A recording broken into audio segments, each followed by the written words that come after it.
अध्यक्ष महोदय, प्रश्न क्रमांक 79,898. छापल्याप्रमाणे अध्यक्ष महोदय, एक स्पष्टपणे दिसतं आहे की ज्या ज्या स्पर्धा परीक्षा होत आहेत त्यामध्ये पेपर फुटीसारखा गोंधळ होत असताना दिसतो आहे.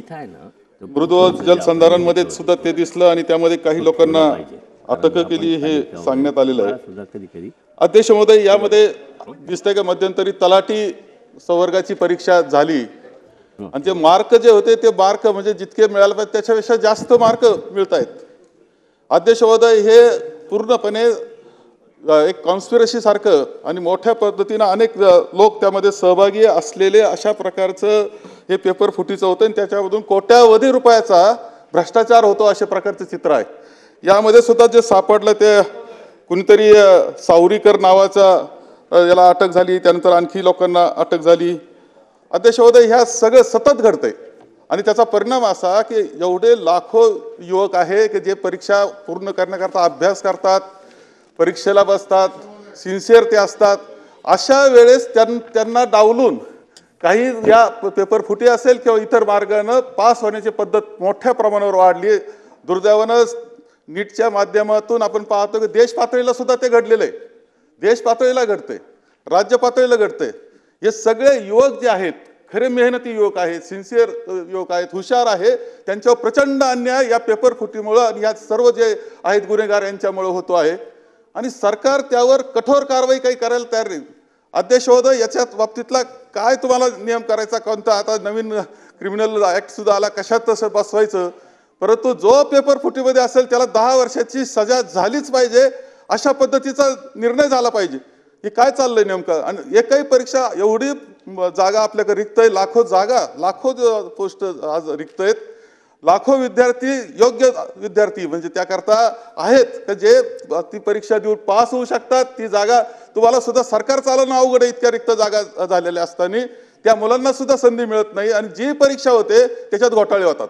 हे घोटाळे कधी थांबणार, काय करणार, याच्यावर कडक कारवाई करण्याचा निर्णय काय कायदा करायचा असेल तर कायदा स्वतंत्र करून का होईना यांना जेलमध्ये घातलं पाहिजे, 10-10 वर्ष डांबलं पाहिजे, याच्याशिवाय दुसरा पर्याय नाही. याचा आपण काय कारवाई करणार? हा प्रश्न तर जसा एका जलसंधारण पुरता आहे, तलाठी घोटाळ्याच्या नंतर काय झालं कळायलाच तयार नाही. भरती परत चालू झाली, घोटाळे झाले होते त्यांना काय शिक्षा झाली, ते सगळं दाबून टाकलं, समजायला तयार नाही. ही सगळी परिस्थिती आहे आणि याच्यामध्ये कोण कोण जरी उच्च पदस्थ कोणी असला तरी त्याला सुद्धा दोषी धरलं पाहिजे त्याच्यामध्ये आणि कारवाई केली पाहिजे. या मताचा मी अध्यक्ष महोदय, आपण याबाबत काय कारवाई करणार? माननीय अध्यक्ष महोदय, सन्माननीय थोरात साहेबांनी जो विषय मांडला हा विषय निश्चितच गंभीर आहे, पण यामध्ये थोरात साहेब घडलं काय आहे आणि नरेटिव्ह काय आहे या दोन मधला फरक मोठा आहे. तसा तर मला याला राजकारणाकडे न्यायचं नाही, नाहीतर मी मागच्या सरकारच्या काळात किती परीक्षेचं काय फुटलं आणि कशा प्रकारे फुटलं याची पूर्ण जंत्री मी आणली आहे, पण मला त्याच्यात जायचं नाही. पहिल्यांदा तर एक लक्षात घेतलं पाहिजे की प्रस्तुत जे प्रकरण आहे या प्रकरणामध्ये एक विद्यार्थी ज्यावेळेस एंटर करत होता त्यावेळी त्याचं जे काही ॲडमिट कार्ड होतं या ॲडमिट कार्डवर ABCD असे काही पॅटर्न लिहिले होते आणि हे लक्षात आल्यानंतर त्या ठिकाणी आपण ती परीक्षा रद्द केली, कारवाई केली, सगळ्यांना अटक केली. आता हे जरी पॅटर्न असले तरी त्याचा जो अंतिम रिपोर्ट आलेला आहे त्या रिपोर्टनुसार 100 प्रश्नांपैकी तो 48 प्रश्नातच पास आहे, 52 प्रश्नात तो पास नाही आहे. तथापि पॅटर्नमधले काही उत्तरं हे खऱ्या उत्तरांशी जुळत आहेत आणि म्हणून आपण त्याच्यावर कारवाई केली, ही परीक्षा रद्द केली, नव्याने परीक्षा त्या ठिकाणी घेण्याचा निर्णय घेतला. आता काय झालं होतं की TCSने संख्या मोठी पाहता, नेहमी TCS स्वतःच्या केंद्रावरच त्या ठिकाणी परीक्षा करते. TCSने यावेळी संख्या मोठी असल्यामुळे काही केंद्र हे लोकांचे जे आहेत ते ॲक्वायर केले आणि त्याच्यावर परीक्षा घेतल्या. त्यातलं एक केंद्र हे केंद्र होतं आणि आता TCSने यानंतर पुन्हा निर्णय घेतलेला या परीक्षा जेव्हा होणार आहेत या TCSच्या केंद्रावरच होणार आहेत, या दुसऱ्या केंद्रावर होणार नाहीत. तलाठी भरतीच्या संदर्भात आपण जे सांगितलं त्यात पेपर फुटलेला नाही. तलाठी भरतीमध्ये पेपरचं उत्तर चुकलं जे ती जी पद्धती असते त्या पद्धतीमध्ये उत्तर चुकलं म्हणून ती परीक्षा आपण रद्द केली। त्यावेळी नॉर्मली केंद्र सरकारच्या आणि आपल्या नियमानुसार समजा असं जर उत्तर चुकलं असेल तर सगळ्यांना समान मार्क दिले जातात, म्हणून तो जो काही प्रॉब्लेम झाला तो झाला होता, पण त्याच्यावर सगळ्यांची ओरड झाली आणि ती ओरड झाल्यामुळे त्या ठिकाणी आपण तो जो काही हे आहे पेपर तोही रद्द केला। आणि मला आपल्या लक्षात आणून द्यायचं आहे की या परीक्षेच्या व्यतिरिक्त ही जी काही झाली आता इतकी भरती आपण केली, हा एकमेव गुन्हा या ठिकाणी दाखल झालेला आहे। या व्यतिरिक्त पेपर फुटीचा कुठलाही गुन्हा, म्हणजे आता पेपर फूट आहे की नाही हे नंतर एस्टॅब्लिश होईल, कारण 100% पैकी त्याला फक्त 48 प्रश्न आले आहेत, पण तरी देखील आपण त्याच्यावर कारवाई केलेली आहे। या व्यतिरिक्त दुसरा कुठलाही गुन्हा या ठिकाणी दाखल झालेला नाही। पण मला एक लक्षात आणून द्यायचं आहे आणि ही फार महत्त्वाची माहिती आहे, मी आपल्या लक्षात आणून देतो आहे, कारण आपण ज्यावेळेस स्वीपिंग अशा प्रकारचे स्टेटमेंट करतो त्यावेळी युवांमध्ये एक त्याच्या संदर्भातली गैरविश्वास तयार होतो।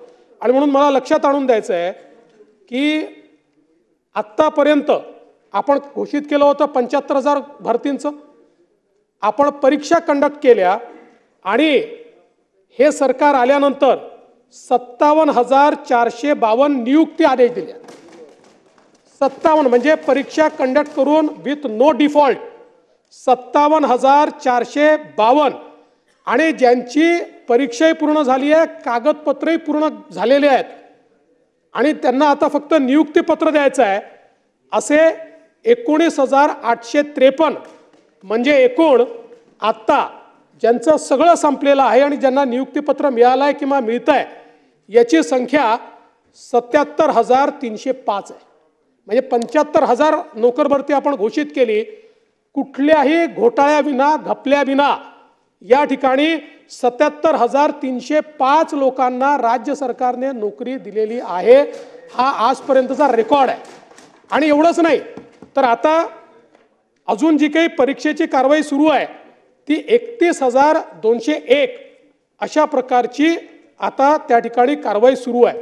आणि म्हणून निश्चितपणे आपण जे सांगितलं ते महत्त्वाचंच आहे की या ठिकाणी आपल्याला कुठल्याही परिस्थितीमध्ये कुठला गैरप्रकार होणार नाही याचं लक्ष दिलं पाहिजे, त्या संदर्भात आपण कारवाई केली आहे। आता आपण हा देखील निर्णय घेतला आहे की परीक्षा केंद्रामध्ये जे लोक जातात, कारण याच्यामध्ये तर काय आहे की ऑनलाईनमध्ये इन्क्रिप्टेड असतो पेपर, त्यामुळे तो फोडणं एवढं सहज शक्य नाही। हे कुठे होतं, एखाद्या परीक्षा केंद्रावर जेव्हा पहिला मुलगा लॉग इन होतो, तो लॉग इन झाल्यानंतर पेपर सगळ्यांना उपलब्ध आहे, म्हणजे सगळ्या लोकांना, आणि तो पेपर मग त्या केंद्रातल्या लोकांनाही लॉग इन आहे। त्या काळामध्ये कदाचित ते समजा कर्मचाऱ्यांनी काही संगनमत केलं असेल तर त्या तासभरामध्ये तो कोणाला तरी बाहेर ठेवून वगैरे असं काही करू शकतो, त्याला आगाऊ पेपर मिळणं कठीण आहे। पण याकरता आता आपण निर्णय केला आहे की आपण या संदर्भात रँडमायझेशन केलं आहे, म्हणजे आता परीक्षा केंद्रावर कोण लोक राहतील हे त्यांना सकाळीच कळेल, त्याच्या आधी त्यांना कळणार नाही। दुसरं, जसं आपण इलेक्शनमध्ये त्या ठिकाणी ऑब्झर्व्हर ठेवतो तसं उपजिल्हाधिकारी लेवलचे अधिकारी हे सगळ्या परीक्षांना त्या ठिकाणी ऑब्झर्व्हर म्हणून आपण पाठवतो की त्यांनी जाऊन त्याचं ऑब्झर्वेशन हे केलं पाहिजे। आणि तिसरं महत्त्वाचं हे आहे की परवाच आपल्या या ठिकाणी कॅबिनेटने एक निर्णय केलेला आहे आणि त्या निर्णयाप्रमाणे गट क च्या ज्या जागा आहे या गट क च्या जागाही टप्प्याटप्प्याने पुढच्या 6 महिन्यामध्ये या सगळ्या जागा गट क च्या याही आपण MPSC कडे वर्ग करतोय, याचीही परीक्षा आता MPSC घेणार आहे। त्यामुळे या संदर्भात आता जी काही लोकांची मागणी होती की MPSC ने करावं तोही आपण विषय केलेला आहे। त्याला 6-8 महिने याकरता म्हटलेलं आहे, कारण MPSC ला बरीच तयारी त्याकरता करावी लागणार आहे, पण MPSC ने हे मान्य केलं आहे, त्यांनी पत्र दिलेलं आहे की आम्ही हे करायला तयार आहोत आणि त्यानुसार राज्य सरकारने त्या संदर्भातला निर्णय घेतलेला आहे।